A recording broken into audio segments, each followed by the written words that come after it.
Good morning, everyone. I am back in the Philadelphia airport, but don't worry, I'm not staying there. I'm off to Toronto, Canada for a night to visit Canada's Wonderland. The park is widely known for the amount of crowds they get per year. It outperforms most American theme parks such as Cedar Point, Six Flags Magic Mountain, and Kings Island.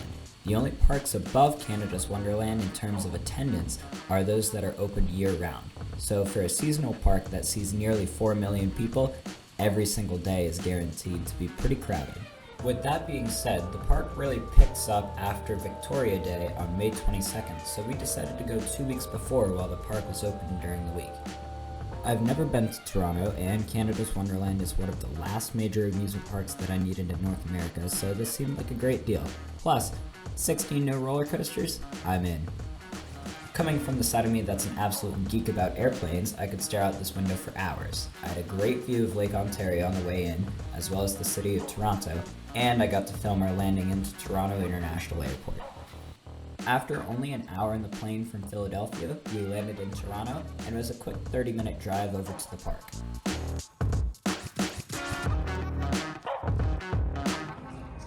We made it, so we got Leviathan, which is the big 300-foot roller coaster here, and my last 300-foot roller coaster in North America that I have to ride.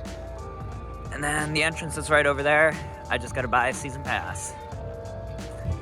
So I just ended up renewing my Platinum Pass. It came out to like $200-something. It was really easy, I just did it online.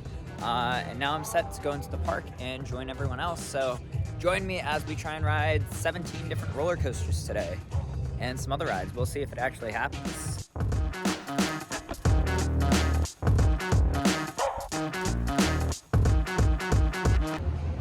So we got the wooden coaster, and then we got this big dive coaster. It's actually the tallest of its kind in the world. Really excited for this one. So Yukon Striker opened in 2019 as the tallest and fastest dive coaster with a 245-foot drop and a speed of 81 miles per hour. This coaster featured B&M's new vest restraints, which are a little more restrictive than the classic over-the-shoulder harness, but it was still pretty good. This was one of the top 3 rides in the park, being the second tallest and fastest right behind Leviathan. Alright, so Yukon Striker review. It was one of the bigger rides here. I thought it was fun. Yeah, that's really the extent of my reviews. The old B&M dives are much better. These vest restraints, new to these rides. For our second coaster at Canada's Wonderland, we have the mighty Canadian Minebuster. This 33-year-old roller coaster was built in 1981 with a height of 90 feet and a speed of 56 miles per hour. It was quite the bumpy ride, but it was your good old classic wooden coaster.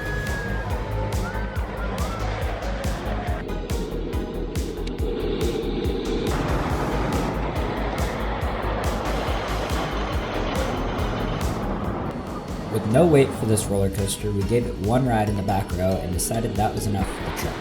It was a fun ride, but not really worth rewinding. Oh, look what's open. Backstage tour time.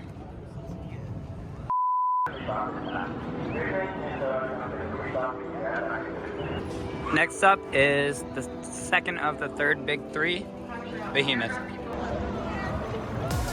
I went into Behemoth with my expectations pretty low. So far, I've been on 14 of the 18 B&M hypercoasters, and I thought this one was kind of going to be middle of the pack. However, it really surprised me with some great strong airtime and some pretty intense forces too. It also felt like a longer ride than it looked like, and I feel like this ride is really overshadowed by Leviathan since it's in the same park. But I'd go on a bold move to say I had more fun on this ride than Leviathan. That ending was really forceful with some great airtime as well. Definitely a standout coaster and one of the better B&M hypers for me.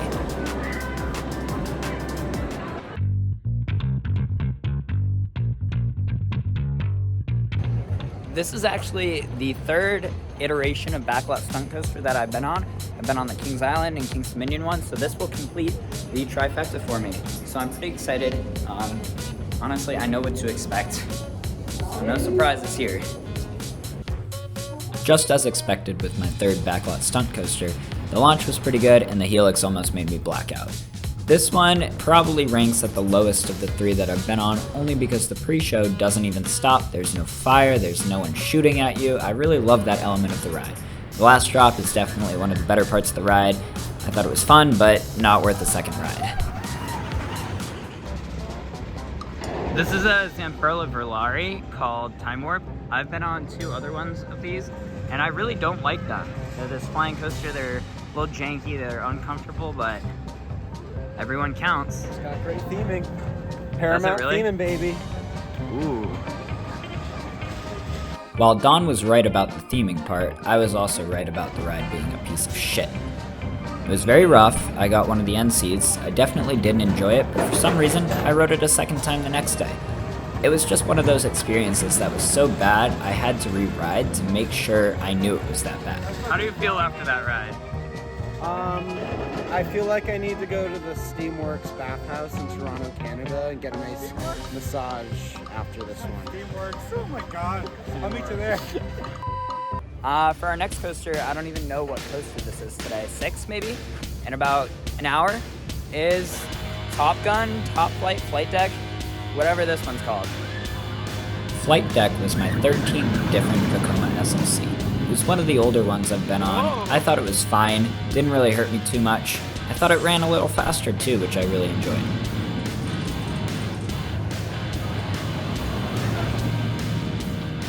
I never have to ride this ride ever again. As an aviation geek, I really liked all the fighter jet beaming around the ride. That was definitely the biggest draw for me. I rode once in the back row, and it was fine, but no need for a re-ride.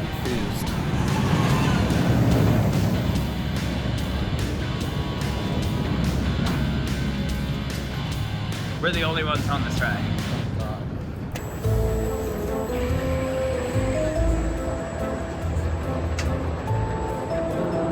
Next up is this fun ride called Winter Mountain Guardian. And I guess we're getting on right now because there's no line. So it's just like a shooting roller coaster. It had one drop at the end where the whole train just kind of goes down like that. That was the only good part of the ride. Other than that, I was not a fan. I don't think I need to ride it again. What'd you think? I think they should have kept the walkthrough attraction that was here. This is crap. Thunder Run was a powered mine train coaster that ran through the mountain.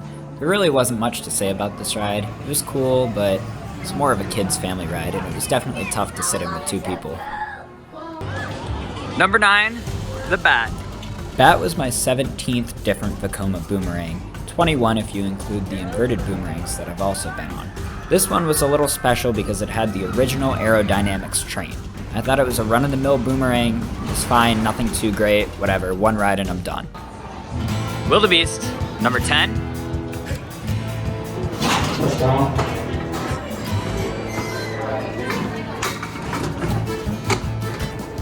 Anthony's trying to put on the seatbelt, but we got the back row. Let's go! I really enjoyed Wilde Beast in the back row for what it is. Unfortunately, we only got one ride on it because it was so close to Leviathan, and how could I say no?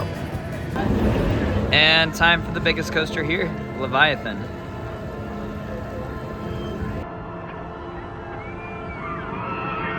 Leviathan was the 5th and final Giga coaster I needed until I had ridden all of them in North America. A lot of people that I know don't really like this ride. They say it doesn't really do much, and yeah, alright, I guess they're right.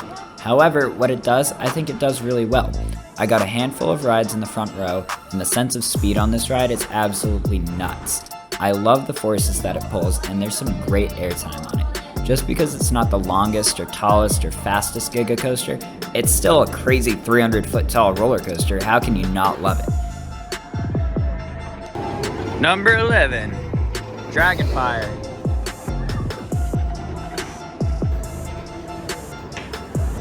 This one was your average aero looper model. It had 2 loops followed by 2 corkscrews with an ending helix to finish the ride. The cool thing about this ride is it's the only aero coaster that features the double corkscrews rotating to the left instead of the right. Into Planet Snoopy. 11, 12. This is one of 3 like smaller roller coasters at the park. So this will be a one and done for us. I've ridden 3 of these small wooden roller coasters at the various Cedar Fair parks, and they're all fine, like whatever. I rode it once, and that's it, never again. Uh-oh, our first complication. identify as 59 inches tall. We're all They'll let me taller. ride. Let's see if they'll let us on either way. So unfortunately we did get rejected. Whatever. I don't really want to steal a kid to ride that ride. That is not really worth it to me. Silver Streak. I've been on like 4, 5 of these. I don't even know. These were streets, I think. More coasters. Vortex now. Too much.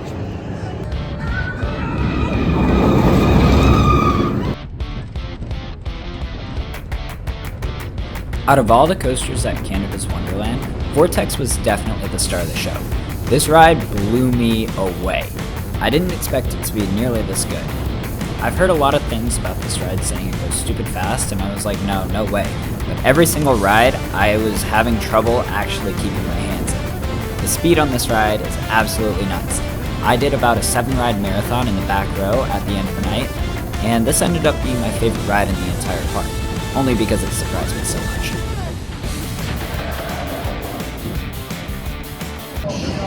It has officially been 3.5 hours, and we're getting on the 16th roller coaster here. We've been really lucky, no lines whatsoever, so let's go. Other than that, I'm really tired. Most of the coasters were just like all right. There's a few really good ones, but for the most part, it's one and done. Coaster number 16, Fly. There really wasn't much to say about Fly, but it was my 650th different roller coaster, which was pretty neat. So now that we have ridden all 16 roller coasters here at Canada's Wonderland, me and Dawn decided to get ourselves some beers and we're gonna have a great time now. Park has a lot of really unique flat rides. So behind us, you can kind of see it. They have like a Gerstlauer or Sky Roller. I just rode it. I got how many flips? Like a ton. Like I was rolling that shit. And the people behind me were like, how do you do that? And I was like, I'm a pilot.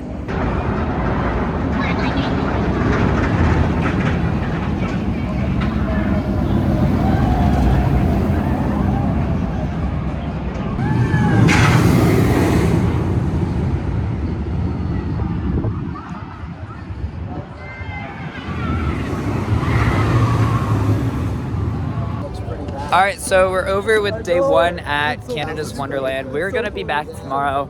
We planned 2 days, but we ended up getting on everything today. All 16 of the roller coasters that we could ride. And then we ended with about 7 rides on Vortex, which was absolutely nuts. So thank you guys for watching. We'll leave it short and sweet. Subscribe, like, comment. I'll see you guys in the next video. All hail Arrow. Yes, this coaster, star of the park right here. Vortex is slept on. Peace, guys.